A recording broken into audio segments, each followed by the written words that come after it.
ప్రతి ఉదయం దేవుని వాగ్దానం అనే కార్యక్రమానికి ప్రేమతో మిమ్మల్ని ఆహ్వానిస్తుంటున్నాను. ఈ ఉదయకాల సమయంలో దేవుడు మన కొరకు ఏర్పాటు చేసినటువంటి వాక్యభాగము యెషయా గ్రంథము 66వ అధ్యాయము 14వ వచనాన్ని ధ్యానించుకుందాం. యెషయా గ్రంథము 66వ అధ్యాయము 14వ వచనాన్ని ధ్యానించుకుందాం. యెహోవా హస్తబలము ఆయన సేవకుల ఎడల కనపరచబడును. క్రీస్తునందు ప్రియమైన దేవుని బిడ్డలారా, ఈ ఉదయకాల సమయంలో పరిశుద్ధాత్మ దేవుడు మనకిస్తున్నటువంటి వాగ్దానము, యెహోవా హస్తబలము ఆయన సేవకుల ఎడల కనపరచబడును. ఈ యొక్క వాగ్దానాన్ని దేవుడు మనకును మన కుటుంబాలకును ఆశీర్వాదకరముగాను దీవెనకరముగాను మార్చునుగాక. ఈ యొక్క మాటల్లోని ఆత్మీయ సత్యాలను ఆత్మీయ అర్థాలను మనం గ్రహించినట్లయితే ప్రవక్త అయినటువంటి యెషయా ఈ గ్రంథాన్ని రచిస్తూ ఈ యొక్క మాటలను మాట్లాడుతూ ఉంటున్నాడు. ఈ యొక్క మాటల్లోని ఆత్మీయ సత్యాలను మనం అర్థం చేసుకున్నట్లయితే యెహోవా హస్తబలము ఆయన సేవకుల ఎడల కనపరచబడును అనగా దేవుని యొక్క సహాయము, దేవుని యొక్క దీవెనలు, దేవుని యొక్క ఆశీర్వాదాలు ఆయన నమ్మినటువంటి బిడ్డలపైన, ఆయన ఏర్పరచుకున్నటువంటి సేవకులపైన మరి తోడుగా ఉంటుంది.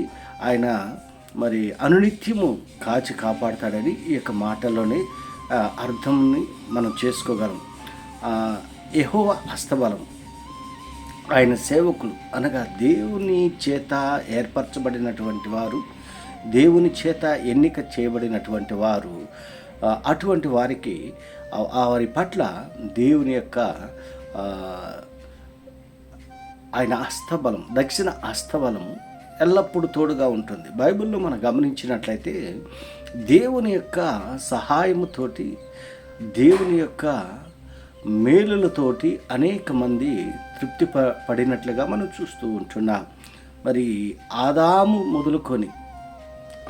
మొదలుకొని అబ్రహాము, ఇస్సాకు, యాకోబు ఇలా అనేక మంది ఆయన ఏర్పాటు చేసుకొని ఉంటున్నాడు. ఆయన దక్షిణ హస్తబలముతోటి వారిని కాచి కాపాడినట్లుగా మనం చూస్తూ ఉంటున్నాం. క్రీస్తునందు ప్రియమైన దేవుని బిడ్డలారా, ఆయన ప్రేమ, ఆయన దక్షిణ హస్తము మన పట్ల ఏ రీతిగా ఉన్నదంటే 13వ వచనంలో మనం గమనించినట్లయితే, ఒకని తల్లి వానిని ఆదరించినట్లు నేను మిమ్మల్ని ఆదరించుదును, యెరూషలేములోనే మీరు ఆదరింపబడదురు. మరి ఒకని తల్లి ఆ బిడ్డను ఏ రీతిగా ఆదరిస్తుందో, ఏ రీతిగా పోషిస్తుందో, ఏ రీతిగా కాపాడుతూ ఉంటుందో, ఆ రీతిగా ఆయన నమ్మినటువంటి బిడ్డలను, ఆయన ఎన్నుకున్నటువంటి బిడ్డలపైన అలాంటి ప్రేమ ఆయన కనబరుస్తూ ఉంటున్నాడు.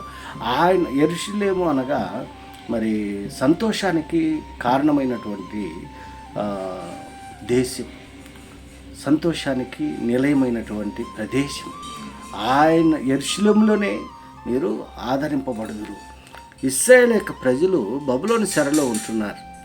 ఎందుకనగా వారు దేవుణ్ణి తిరస్కరించారు, వారు దేవుణ్ణి విసర్జించారు. లోకానుసారంగా, ఇష్టానుసారంగా వారు జీవిస్తూ ఉంటున్నారు. దేవునికి కోపం పుట్టించేంత రీతిగా వారు ప్రవర్తించారు. అందుకే బబులోను చెరలో వారు మరి బానిసలుగా ఉంటున్నారు. క్రీస్తునందు ప్రియమైన దేవుని బిడ్డలారా, అయినప్పటికీ దేవుడు వారి పట్ల కరుణ చూపుతూ ఉంటున్నాడు, వారి పట్ల ప్రేమ చూపుతూ ఉంటున్నాడు. ఎందుకనగా ఆయన వాగ్దానం చేసి ఉంటున్నాడు, ఆయన పితరులతో ప్రమాణం చేసి ఉంటున్నాడు. అందును బట్టి వారిని దేవుడు క్షమిస్తూ ఉంటున్నాడు, పోషిస్తూ ఉంటున్నాడు, రక్షిస్తూ ఉంటున్నాడు, అనేక రీతిలుగా వారిని ఆదరిస్తూ ఉంటున్నాడు. క్రీస్తునందు ప్రియమైన దేవుని బిడ్డలారా, ఈ ఉదయకాల సమయంలో ఈ మాటలు వింటున్నటువంటి నీవు నేను మరి దేవుని చేత ఎన్నిక చేయబడినటువంటి వారిగా మనం ఉంటున్నాం, దేవుని చేత సృష్టింపబడినటువంటి వారిగా మనం ఉంటున్నాము. ఆయన మనల్ని ప్రేమించేటువంటి దేవుడు, మనల్ని ఆదరించేటువంటి దేవుడు, మనల్ని రక్షించేటువంటి దేవుడు మనకు ఎల్లప్పుడూ తోడుగా ఉంటున్నాడు. ఆయన దక్షిణ హస్తము మనకు తోడుగా ఉంటున్నది.